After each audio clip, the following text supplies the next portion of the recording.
우리 주 예수님께서 십자가를 향해서 가시는 그 길, 특별히 예루살렘에 들어가실 때 많은 사람들이 종려나무 가지를 흔들면서 호산나 호산나 이렇게 외쳤습니다.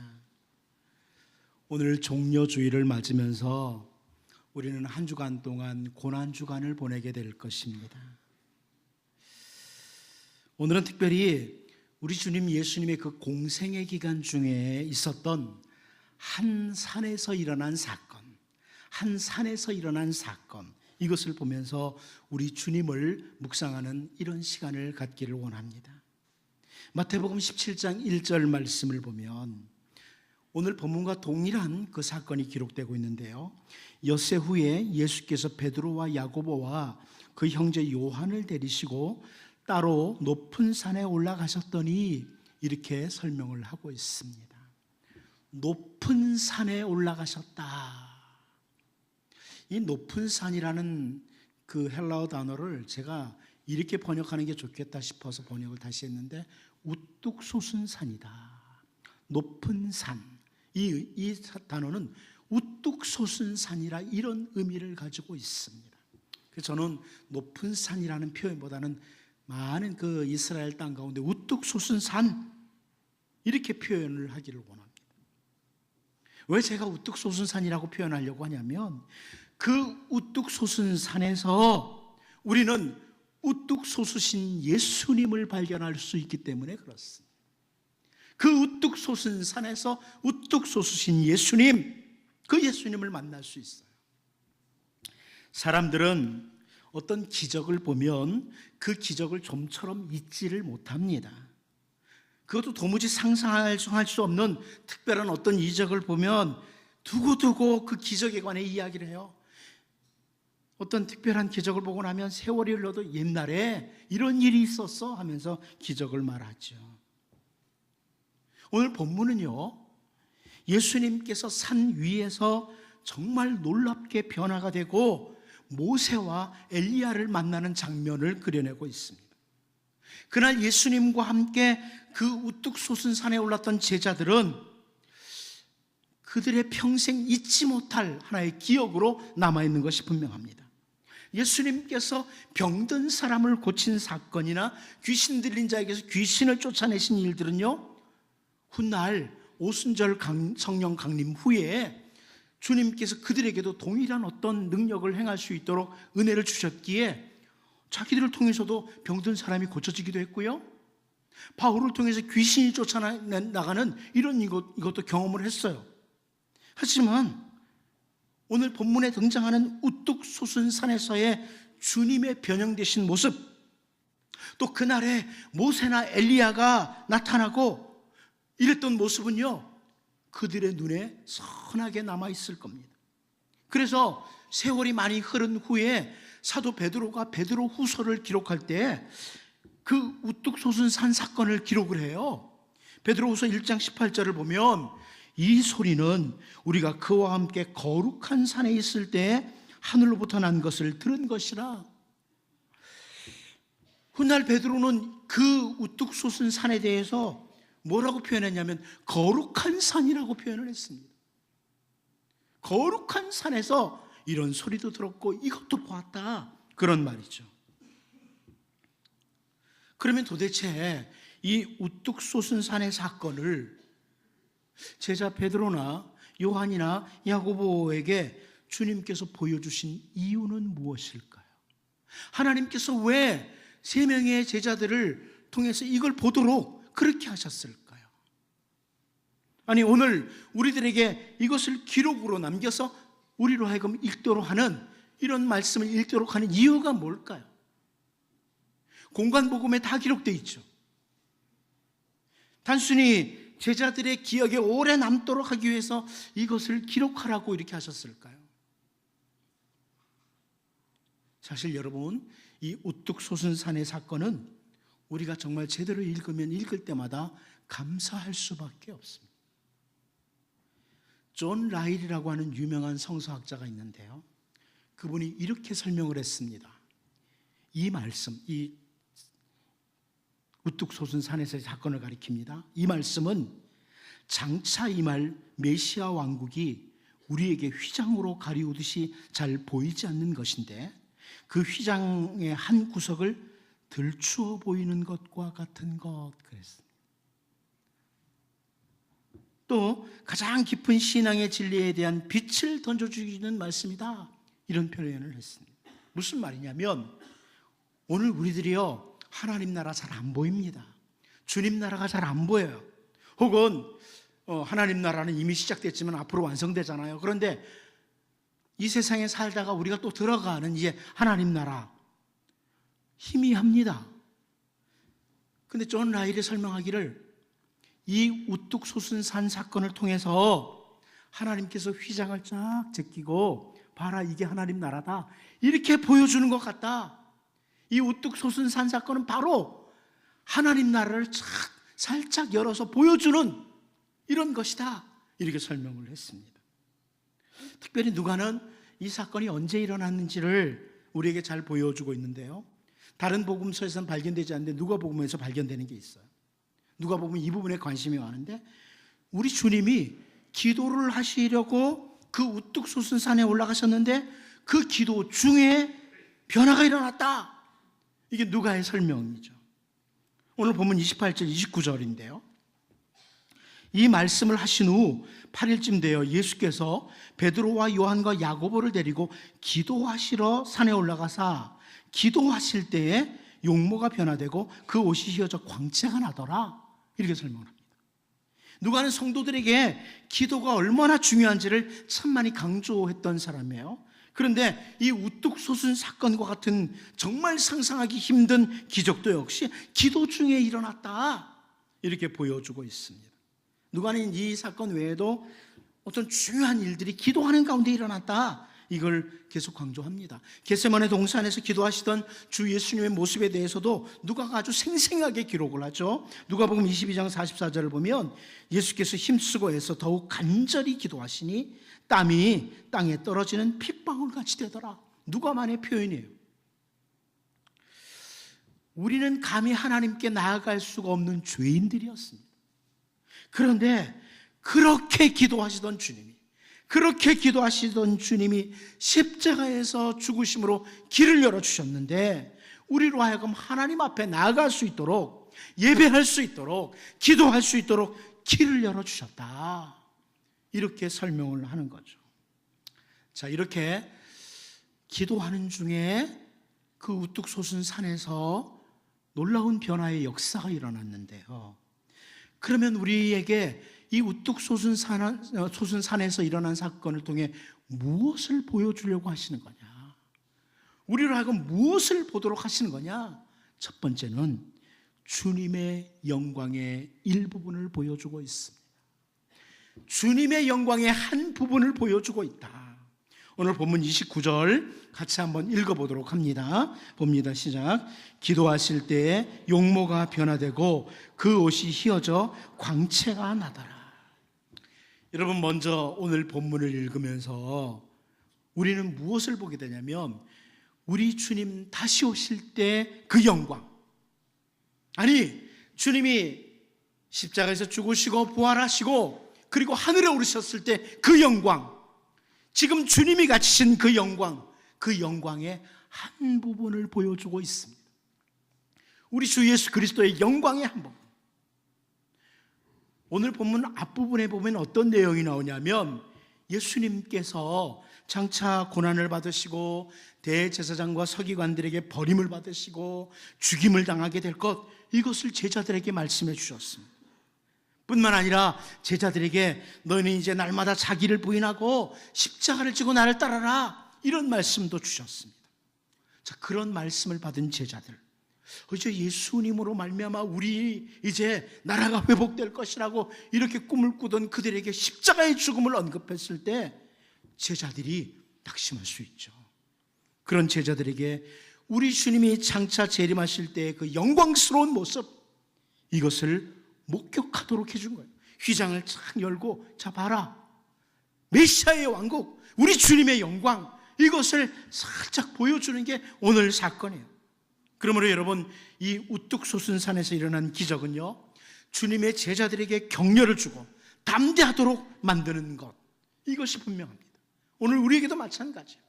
이 우뚝 솟은 산의 사건을 가만히 보면은 이 땅에 정말 자기들 멋대로 세상을 움직이는 것 같지만 우리 주님이 영광스럽게 다시 오실 것이고 주님 나라가 완성될 것이다, 이것을 보여줍니다. 세상에 사는 동안 우리 성도들 가운데 때로는 힘들고 고통스럽고 수고를 하고 애를 쓰고 살아갑니다. 그러나 우리의 주님이 장차 영광스러운 모습으로 오실 것을 오늘 본문을 통해 확인하면서 우리는 소망을 가지고 위로를 가지게 되는 그런 본문이에요. 우뚝 솟은 산에서 3명의 증인들이 잠깐 목격한 그 주님의 우뚝 솟은 영광은 장차 온 세상 사람들에게 목격되도록 할 그런 부분의 한 부분이라는 말씀입니다. 바울 사도는 이것을 바라봤죠. 바울은 이걸 바라봤어요. 빌립보서 2장 7절 8절을 통해서 바울이 이런 설명을 합니다. 오히려 자기를 비워 종의 형체를 가지사 사람들과 같이 되셨고 사람들의 모양으로 나타나사 자기를 낮추시고 죽기까지 복종하셨으니 곧 십자가에 죽으심이라. 예수님이 낮아지셨는데 죽기까지 복종하셨고 십자가에 죽으셨다, 이것을 설명합니다. 우리를 죄에서 구원하시기 위해서 주님이 인카네이션, 낮아지시고 또 낮아지시고 죽기까지 복종하셨다, 이런 설명입니다. 그런데 바울 사도는 이어서 빌립보서 2장 9절에서 11절을 통해 이런 설명을 합니다. 이러므로 하나님이 그를 지극히 높여 모든 이름 위에 뛰어난 이름을 주사 하늘에 있는 자들과 땅에 있는 자들과 땅 아래에 있는 자들로 모든 무릎을 예수의 이름에 꿇게 하시고 모든 입으로 예수 그리스도를 주라 시인하여 하나님 아버지께 영광을 돌리게 하셨느니라. 영광스러운 주 예수님, 우뚝 솟으신 주 예수님을 설명해 주고 있습니다. 여러분, 오늘 본문을 통해 이 우뚝 솟은 사건을 기록해 주는 이유, 그날 제자 3사람이 보았던 그 우뚝 솟으신 그 영광스러운 주님의 모습, 우리 믿는 성도들 모두가 다 감격 속에서 바라보게 될 것이라는 이것을 알려주기 위함입니다. 물론 불신자들도 그 우뚝 솟으신 주님의 모습, 영광스러운 주님의 모습을 장차 보게 될 것입니다.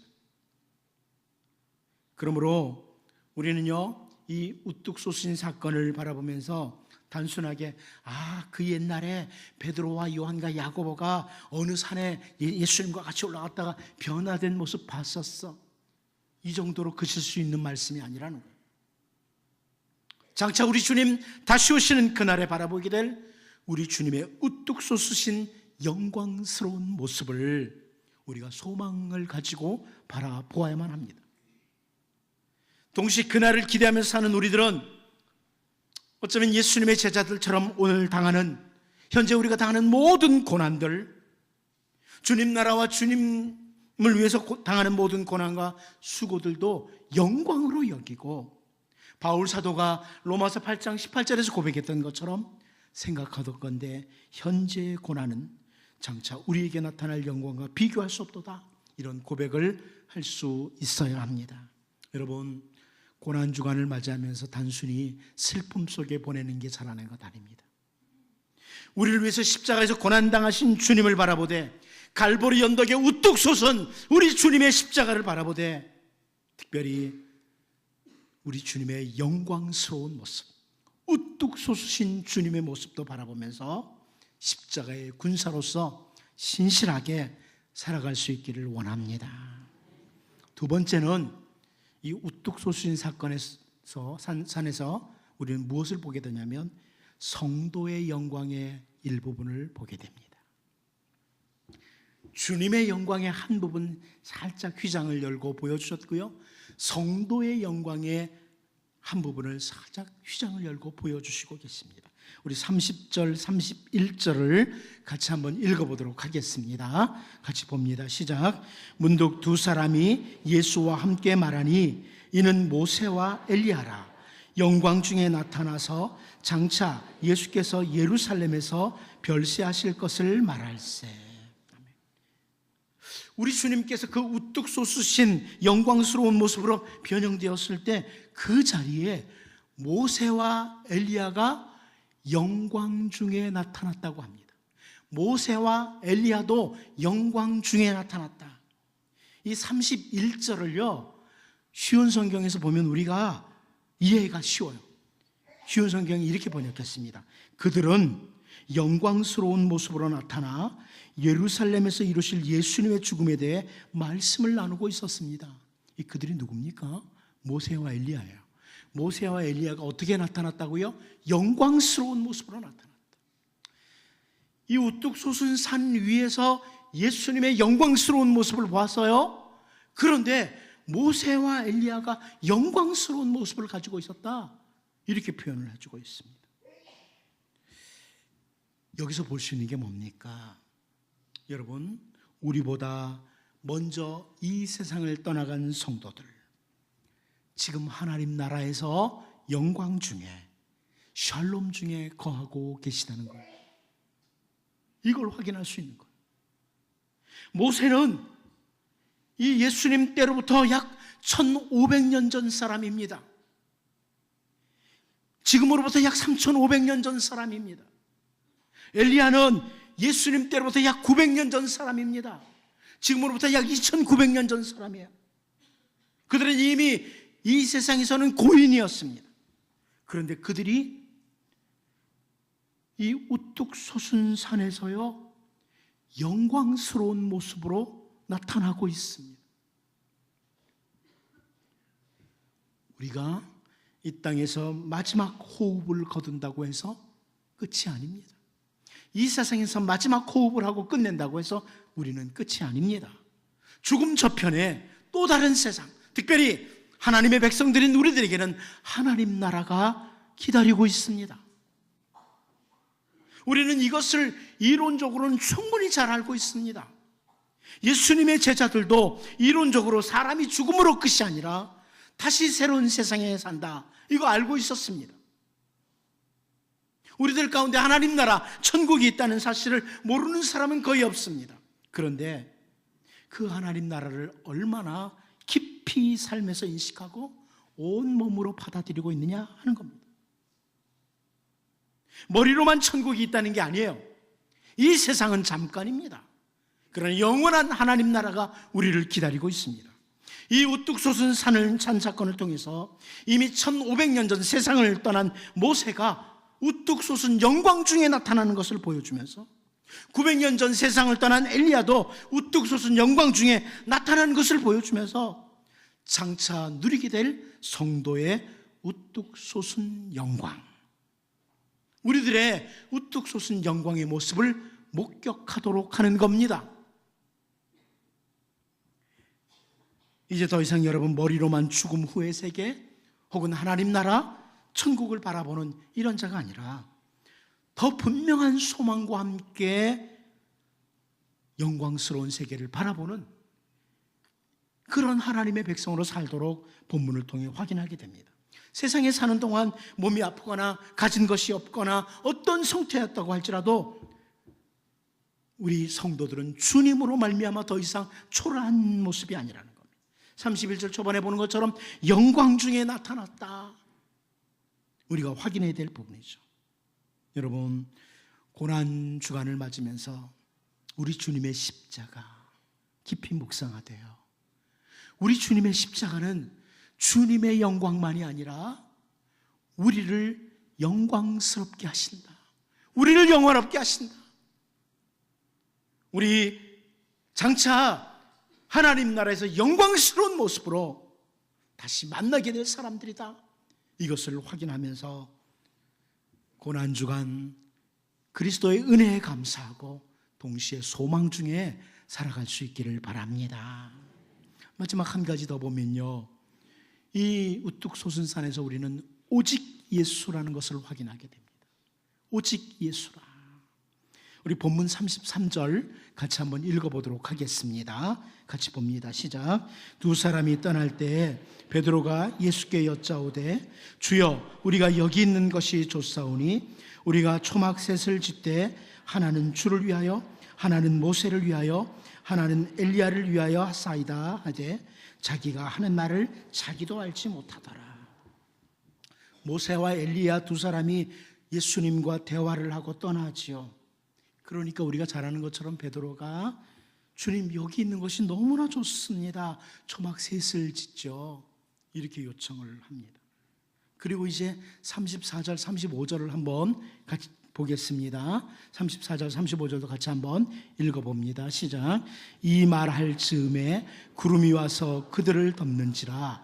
구름 속으로 들어갈 때 그들이 무서워하더니 구름 속에서 소리가 나서 이르되 이는 나의 아들 곧 택함을 받은 자니 너희는 그의 말을 들으라 하고. 하나님의 임재를 상징하는 구름이 꽉 찹니다. 소위 이제 세키나 구름이라고 하죠. 영광의 구름이 꽉 찼습니다. 영광의 구름 가운데서 소리가 나는데 이는 나의 아들 곧 택함을 받은 자니 너희는 그의 말을 들으라. 이런 소리가 들립니다. 여기서 우리는 다시 우뚝 솟으신 주 예수님을 보죠. 제자들이 그 아무리 놀라운 광경, 영광스러운 모습을 목격했다고 해도 그보다 더 중요한 것이 뭐냐? 주님의 말씀을 듣는 것이다. 주님의 말씀에 초점을 맞추고 살아가는 것이다. 이것을 확인하도록 합니다. 그리고 동시에 이스라엘 역사 가운데 그렇게 뛰어났던 인물들, 오늘 이 시대까지도 존경하는 그 인물들인 모세와 엘리야 같은 사람들도 그들이 영광스러운 모습으로 나타났었다고 할지라도 우리를 위해서 이 땅에 오신 주 예수 그리스도, 하나님 아버지의 귀하신 뜻을 성취하시기 위해서 우리의 모든 죄를 대신 지시고 갈보리 언덕을 향하신 주 예수님, 하나님의 아들이신 주 예수님과는 비교도 되지 않는다는 것을 보여줍니다. 이어서 36절을 보면요, 소리가 그침에 오직 예수만 보이더라. 제자들이 잠잠하여 그 본 것을 무엇이든지 그때에는 아무에게도 이르지 아니하니라. 무슨 말씀이에요? 오직 예수님만, 오직 예수님만. 결국 우리들의 구원자 예수님은 모세와 엘리야하고는 도무지 비교도 할 수 없는 우뚝 솟으신 분이다. 주님이 누구신가 하는 것을 이 우뚝 솟은 산 사건에서 분명하게 보여주는 거예요. 31절에서요, 영광 중에 나타나서 장차 예수께서 예루살렘에서 별세하실 것을 말할 때 이렇게 표현했습니다.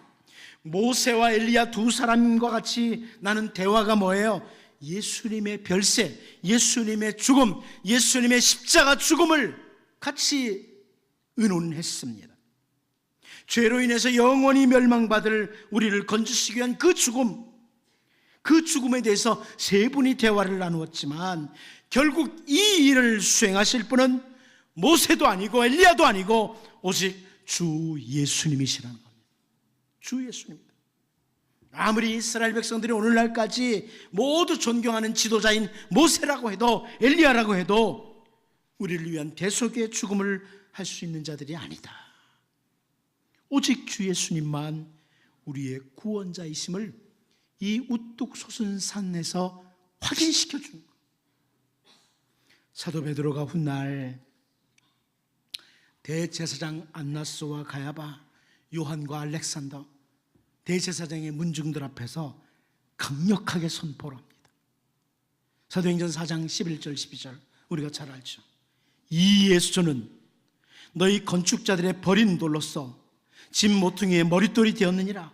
다른 이로서는 구원을 받을 수 없나니 천하 사람 중에 구원을 받을 만한 다른 이름을 우리에게 주신 일이 없음이라 하였더라. 아주 분명하게 선포합니다. 모세를 통하여서도 아니고 엘리야를 통해서도 아니라 우리의 구원은 오직 주 예수 그리스도에게 있다는 베드로 사도의 분명한 선포입니다. 이스라엘 백성들이라면 모두가 당시에 존경하던 모세와 엘리야를 그 우뚝 솟은 산에서 보았어요. 그것도 영광스러운 모습으로 보았어요. 그런데 베드로가 큰 감격과 함께 그걸 보았기 때문에 처음에는 여기 주님을 위해서, 모세를 위해, 엘리야를 위해 초막셋을 짓겠습니다, 이렇게밖에 반응을 못했어요. 그러나 하늘로부터 오직 예수라는 것을 확인하고 오순절 성령 강림 후에 주 예수님만이 구원자라는 것을 확인하고 베드로가 담대하게 외치는 것이 오직 예수 그리스도입니다. 여러분, 고난주간을 맞으면서요, 제가 해마다 고난주간 맞을 때 그런 말씀드리지만 그저 눈물 몇 방울 흘려주고 슬퍼하다가 고난주간 보내는 게 잘하는 것 아닙니다. 여기 베드로 사도가 확인한 우뚝 솟으신 예수님, 오직 예수, 우리의 유일한 구원자여 우리의 참된 주인이신 분, 오직 예수를 다시금 확인하고 그 은혜에 정말 감사하면서 더욱 신실한 주님의 종으로서의 삶을 우리 모두가 살 수 있기를 원합니다. 기도하겠습니다. 하나님 아버지, 고난주간 맞으면서 특별히 우리를 위해 십자가 고난당하신 주님을 바라보되 주님의 영광스러운 모습, 우뚝 솟은 산에서 잠깐 휘장을 열고 보여주신 것 기억하고 장차 우리의 가운데 임하실 주님이 얼마나 영광스러운 분인지를 확인하면서 오늘 십자가의 군사로 신실하게 살게 하여 주옵소서. 뿐만 아니라 그 산에서 주님의 택한 백성들이 영광스럽게 가는 것을 확인해 준 것처럼 우리도 장차 주님으로 말미암아 그 누리게 될 영광, 그 영광스러운 모습을 기억하고 오늘 주의 백성으로 더욱 신실하게 하시고 오직 예수, 우뚝 솟은 예수 그리스도를 다시 확인하고 그 은혜에 감사하고 감격하고 찬송하고 주의 백성답게 살 수 있도록 인도하여 주옵소서. 예수님의 이름으로 기도하옵나이다. 아멘.